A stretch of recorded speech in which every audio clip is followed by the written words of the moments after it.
Where do I start? I think I'm gonna have to respectfully disagree with Mr. Sullivan.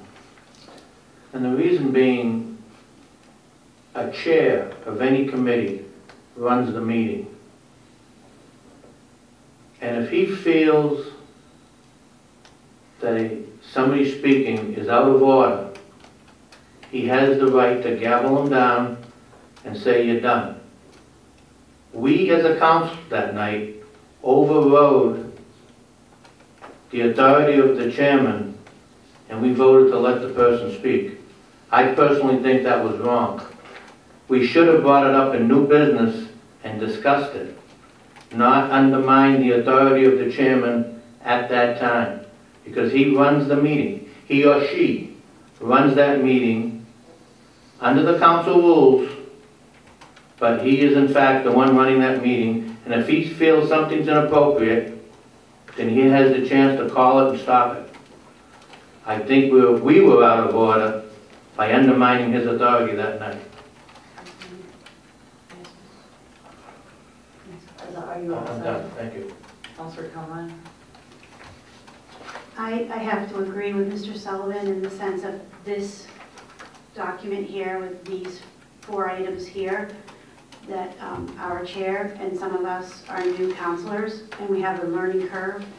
And yes, it would have been nice not to have known that this was coming to us 10 hours earlier so that there could be some extracurricular activities going on before to preempt. Public input is public input. Counselors have the right to speak, and the other 9 stated that a person should be allowed to speak. Not undermining anyone, just allowed to speak. Procedure is procedure. So setting that one, reading it, talking about it, setting it aside for now or putting it to bed, and then we can move on to the next one. Thank you. Anyone else who would like to speak to this first complaint? Can I speak again, or You certainly can if we've, no one else? Certainly. The one thing I bring up, and with Councilor Wendell, is he brings up a valid point about overriding the chair. I think what happened was that we all saw that there was a problem, and that's the self-correction. And we have the right in order to override the chair, and for a good reason. Once again, I'm going to have to just lay this out. Mr. Pearl gave it to us 10 hours in advance. So the chair was aware, I was aware, that if he was coming up to make this public input, that there could be a conflict.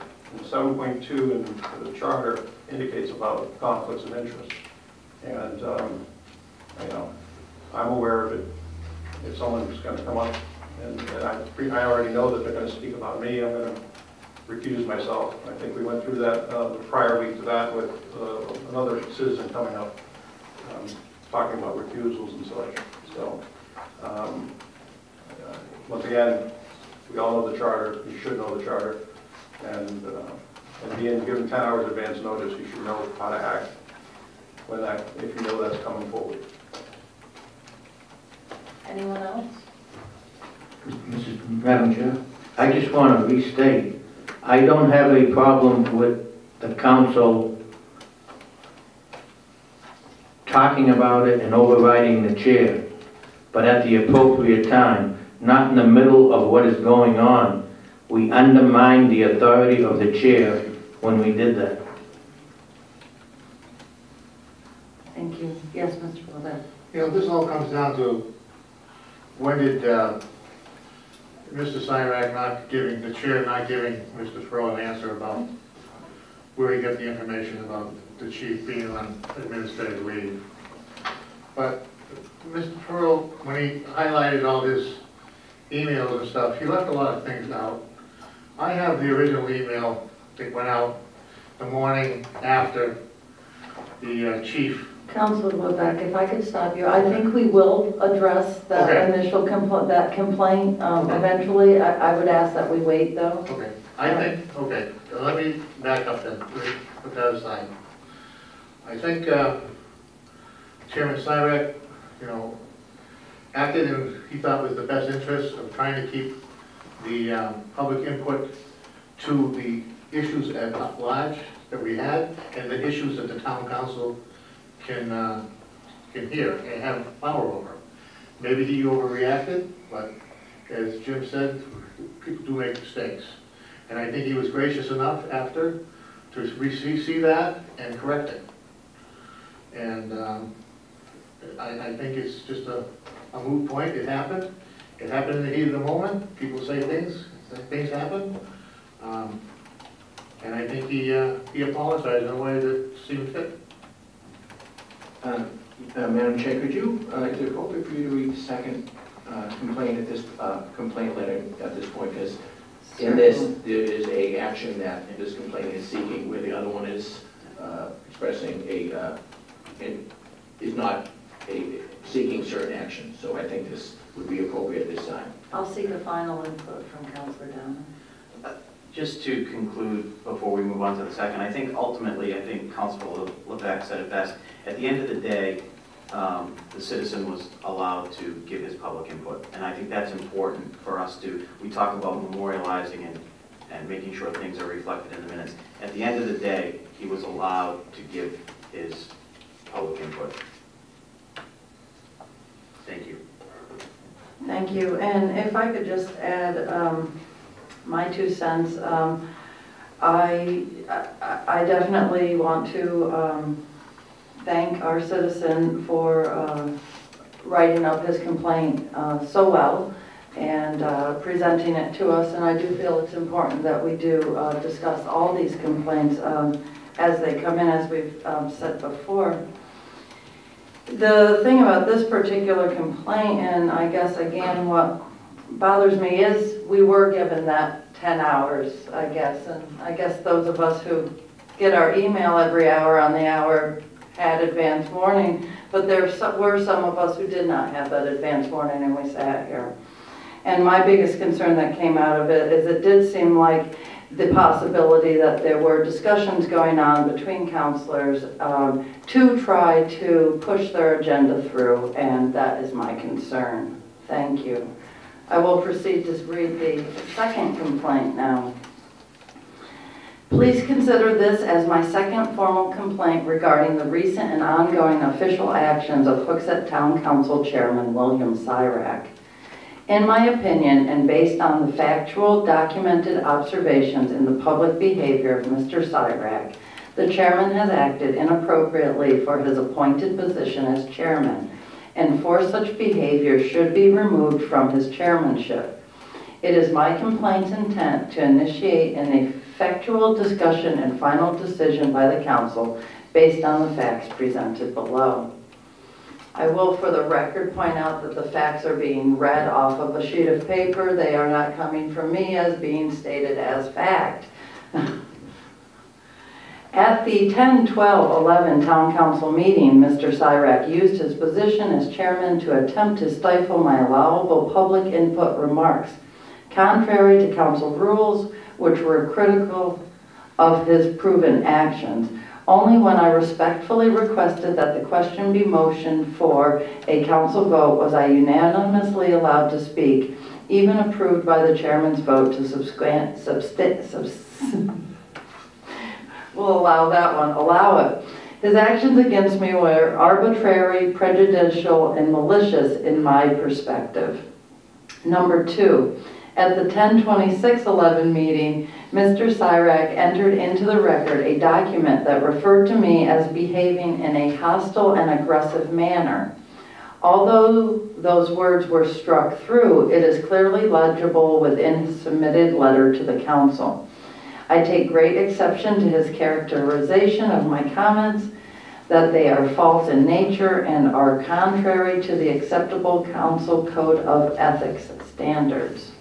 Number 3, at the 10/26/11 meeting, Chairman Syrak stated, I did not feel it appropriate to share my source of information with Mr. Pearl. What he did not address in his comment is that rather than saying nothing, he instead made a false statement to me and went on to repeatedly defend it. This is far different from and lacking in reference any explanation of not sharing your source. This was further confirmed by an email message that he sent to me, and it struck through, so I don't know if that'll be in the record, but, and to the council later that same day. Number 4, at the 10/26/11 meeting, Chairman Cyrack made a self-conflicting and self-indicting statement worthy of your consideration. So I denied that I got it from the chief initially. Perhaps I shouldn't have done that. If I had to do it all over again, out of respect to him and his situation, I would do that. This explanation demonstrates to me that it was not a lapse of judgment, but was something that Chairman Cyrack is willing to defend regardless of its potential detrimental impact to the town. Number 5, at the 10/26/11 meeting, Chairman Cyrack made the statement, I did not disclose it came from the chief out of respect for his confidentiality. I did not want to place him in further harm's way.